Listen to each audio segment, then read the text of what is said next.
Have you ever wondered why your metal rope keeps snapping, especially when you're plowing? And what are you supposed to do to fix this? Well, today we're going to explore both of those issues to get you back up and running a little quicker. One of the biggest reasons that you're going to find that your metal rope gets stressed and snaps is when you're using a plow that's operated by a winch. And the reason for this is because as you're extending the rope and pulling it back in, it's rolling repeatedly back and forth over that same 2 or 3 inches of cordage, which causes it to become frayed, and that causes it to become less strong. Another big risk of snapping your winch cable is when you have a certain point in the winch cable where you find that it's drum bound. And what drum bound means is that even when you flip it into free spool, you're not able to pull any additional wire out.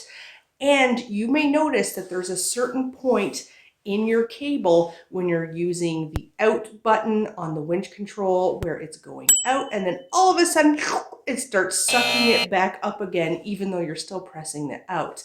That's a sign that you have a tangle, and you need to address that because tangles are a huge source of snapping of winch cables. The first step is to assess the extent of the tangle by removing the roller fair lead. If you're lucky and the tangle is located close to the end of the wire rope, removing the fair lead might give you enough space to get your hands in there to untangle the wire directly from the drum. But most times, the tangle is more extensive, and removal of the winch from the machine is the only option to address it. We can take the winch out. We've got it all disconnected. Those are the 4 bolts on the bottom that hold it in, and we can get this mess untangled. And you can see the mess that's right here. This is all raised up in this section, and this isn't tight, and this is where the snap piece is. You can see there's another piece that wraps around this way. So we need to get this all untangled and unreel most of it and hook it back up in the machine, reel it with tension, and then we should be fixed. Then we just need to reattach a terminal piece to the cable, like a clip or something, to be able to start using it again. You can see, look right here, you can see I've got some untangled and it started to fray again. Take a look. Right here, you'll notice, yeah, see that right there? It's already starting to fray on a second spot because it's been so badly tangled. How exactly does the cable get tangled so many layers deep into the spool? So I'm going to show you guys something. This is pretty tightly wound here. So when you're free spooling, when you have this hooked up to your 4-wheeler, you have to make sure that you keep tension on this wire when you're pulling out as well as when you're pulling back in. Because if you don't, and you release the tension, look what happens. It sucks back up, it wants to coil, and then when you go to reel it back in, that's how you end up with all of these overlapping pieces. You want it to spool nice and tightly around the drum, like these couple of sections that you see here close to the drum. So make sure that you're keeping adequate tension on the winch cable when you are spooling it out, as well as when you're reeling it back in. That's the #1 reason why you're going to get tangles. Once you've dealt with all of the tangles and unspooled any of the loose wire rope from around the drum, it's time to reinstall the winch back into the machine, making sure to pass the wire rope through the opening where you would install the fair lead. One thing you want to make sure before you put your fair lead back on is go ahead and just pass it through the back and the front roller. Be careful because this frayed piece is going to have a bunch of little nasty pieces sticking off of it waiting to get you. So just pull everything through there. Wherever you're handling this metal rope, always wear gloves. These are insulated work gloves. Probably would be better for me to wear leather, but you get the point. All right, let's hook it up. Now we need to repair the cable and put the hook back on, as well as the stop. So what I like to do, because a lot of this cable is trash.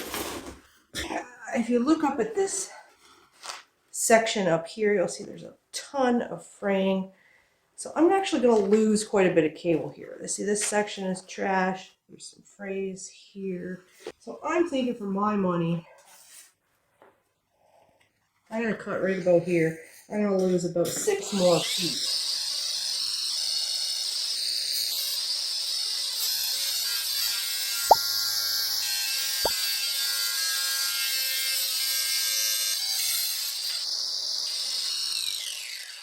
Now, we got to take the hardware off of our old cable. So we're ready to take the Can-Am hardware and attach it to the salvaged cable. So we're going to be using some of these little saddle U-joint rope holders. Now, it's important to note, this cable, when it came from the manufacturer, when it was folded over and a loop was made, the section where the two cables met had a ferrule passed over it, which is an aluminum tube, and then a swage tool was utilized to crimp that metal down and create a tight bond between two pieces of rope. The reason that I'm choosing to use these little saddle joints instead is because a crimping tool required to crimp wires of this thickness is pretty expensive. You know, you're talking about $150 to $200 depending on the brand. And I honestly don't see myself using a swage tool often enough to really make the investment pay off.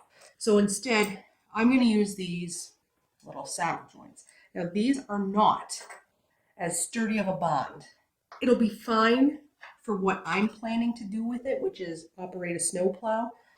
But if I was going to be using this winch cable closer to that 3,500 pound capacity that it's rated for, I wouldn't recommend using these. I would probably go with a swage tool and a ferrule in that situation. The first step to repairing this rope is that we need to make a loop.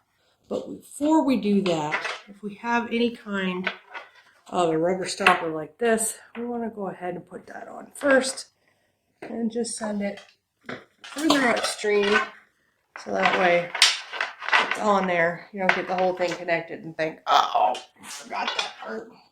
When you're doubling back your cable, you want to make sure that you have sufficient overlap because we're going to be using a few of these saddle joints. So I don't want you to double it over and only leave, this much. That's not going to do. Now, getting a thimble in there is going to be kind of a pain in the butt.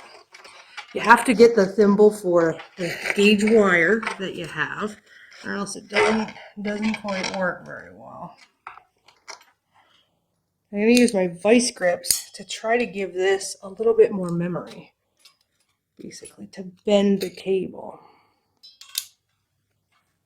You see, this is the crux of the saddle. You can see that it's going right through here, and this is going to hold this on there. So,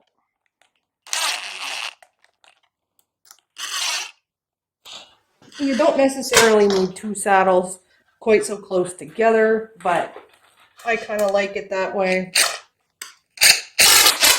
just to make sure everything stays nice and snug. And I'm going to put another one a little bit further back. Now the next part of this is easy. We want to put our hook back on. You probably have a hook on yours. So we're going to go ahead and put this hook like so. And we've got a bolt. We're going to pass through one side and then through the other. And then I've got my old beat up cotter pin that probably should be replaced. Pull that all the way through there. Now, as much as you might be tempted just to fire your machine on and suck this up, that's a recipe for a repeat situation of what we just fixed today. So you're going to want to make sure that there's some tension, quite a bit of tension on this line when you're going to reel it back in, because I've got the whole thing unreeled.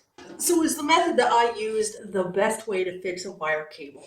No. The best way to fix a wire rope is to use a ferrule and a swage tool, but in the absence of that piece of equipment, Those little saddle clamps do a fine job, especially if you're just going to be doing light duty work with your cable, like raising and lowering a plow.